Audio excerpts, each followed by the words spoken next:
जय हिंद दोस्तों। सपा कांग्रेस गठबंधन यूपी में है और उसने चौंका दिया है। बता दें, सेना के एक जवान को टिकट देने के बाद फतेहपुर सीकरी का अन्ना हजारे के तौर पर है वो, और मैदान में उतरने से भाजपा में बेचैनी है।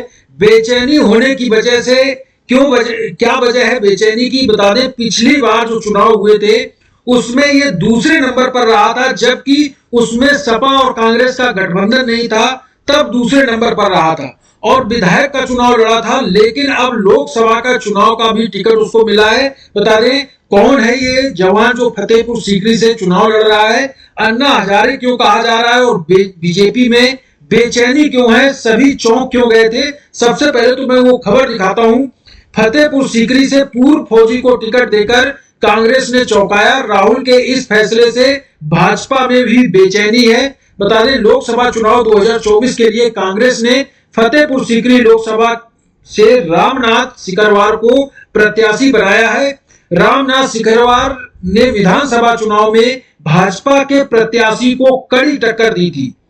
आगरा की फतेहपुर सीकरी लोकसभा जो सीट है उसमें कांग्रेस सपा गठबंधन के प्रत्याशी रामनाथ सिकरवार होंगे। उन्होंने विधानसभा चुनाव में खेरागढ़ विधानसभा सीट पर कांग्रेस के टिकट पर भाजपा के प्रत्याशी भगवान सिंह कुशवाहा को कड़ी टक्कर देकर चौंकाया था।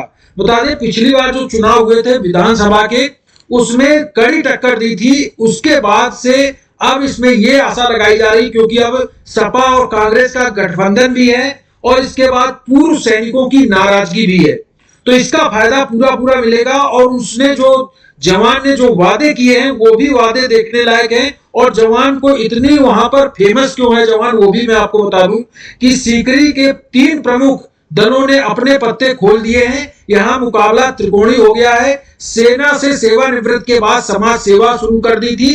रामनाथ सिकरवार वर्ष 2004 में सेना से रिटायर होने के बाद समाज सेवा में जुट गए थे। उन्होंने लक्ष्मण सेना नामक संगठन बनाकर किसान मजदूरों की समस्याओं के लिए संघर्ष किया। वे जिला पंचायत सदस्य भी रहे। युवाओं में रामनाथ की खासी लोकप्रियता है और वह कांग्रेस के से चुनाव हारने के बाद भी क्षेत्र में काम करते रहे। अब इसमें कई बातें और भी अहम हो जाती हैं। बता दें खेरागढ़ में गांव कठुमरी के रहने वाले रामनाथ सिकरवार को कांग्रेस ने 2022 में खेरागढ़ विधानसभा चुनाव के में प्रत्याशी घोषित किया था। उनकी लोकप्रियता के कारण प्रियंका गांधी यहां रोड शो करने पहुंची थी।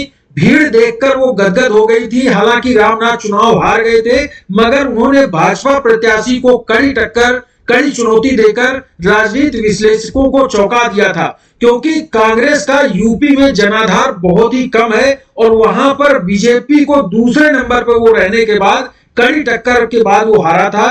अब तो कांग्रेस और सपा का गठबंधन का भी फायदा मिलेगा। अब कांग्रेस के गठबंधन के साथ साथ एक बार फिर रामनाथ पर दांव खेला है। ठाकुर बिरादरी के रामनाथ हैं, क्योंकि वो सिकरवार है। ठाकुर बिरादरी के मैदान में उतरने के बाद सीकरी सीट पर त्रिकोणी मुकाबला होना तय है, क्योंकि बसपा यानी कि मायावती ने ब्राह्मण प्रत्याशी को मैदान में उतारा है। वहीं भाजपा से वर्तमान सांसद राजकुमार चाहर प्रत्याशी है। तो अब त्रिकोणी मुकाबला इसलिए होगा क्योंकि ब्राह्मण वोट बसपा में कुछ ट्रांसफर हो जाएगा और ठाकुर बिरादरी इनके साथ हो जाएगी, जो कि कांग्रेस प्रत्याशी रामनाथ सिकरवार हैं। इनके साथ भी बिरादरी जुड़ जाएगी और बड़ी संख्या में मुस्लिम यादव हैं। तो ये समीकरण बहुत ही अच्छा है। इसके बाद बहुत बड़ा परिवार वहां पर पूर्व सैनिकों एक्स पैरामिलिट्री फोर्स का है। रामनाथ सिकरवार की पैठ किसानों, जवानों और युवाओं पर होने की वजह से वो पिछली बार जब अकेले चुनाव लड़े थे तब कड़ी टक्कर देकर दूसरे स्थान पर रहे थे। इस बार सपा कांग्रेस का गठबंधन का फायदा तो मिलेगा ही, साथ में पूर्व सैनिकों की नाराजगी का भी लाभ मिलेगा। सो रामनाथ सिकरवार को लोकसभा का टिकट मिलते ही 5 वादे उन्होंने कर दिए हैं। पुरानी पेंशन दिलाना, अग्निवीर योजना खत्म करना, 1 रैंक 1 पेंशन में विसंगतियों को दूर करने, सैनिकों को समान एमएसपी देना, प्रीमेचर को 1 रैंक 1 पेंशन दिलाना हमारा मकसद है। भले ही कांग्रेस की सरकार ना बने, लेकिन चुनाव जीतने के बाद संसद में सैनिकों की आवाज बनूंगा।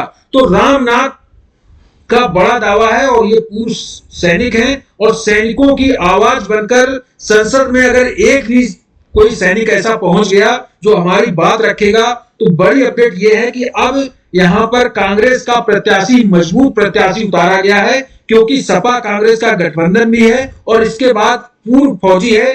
पूर्व फौजियों की नाराजगी काफी दिनों से चल रही, जंतर मंतर पर आपने आंदोलन भी देखा होगा। इसके बाद ये प्रत्याशी उतारना भाजपा भी चौंक गई है। तो बड़ी अपडेट है, पूर्व सैनिक के उतरने से अब चुनाव में मजा आ जाएगा। ये थी जानकारी। Thank you. जय हिंद।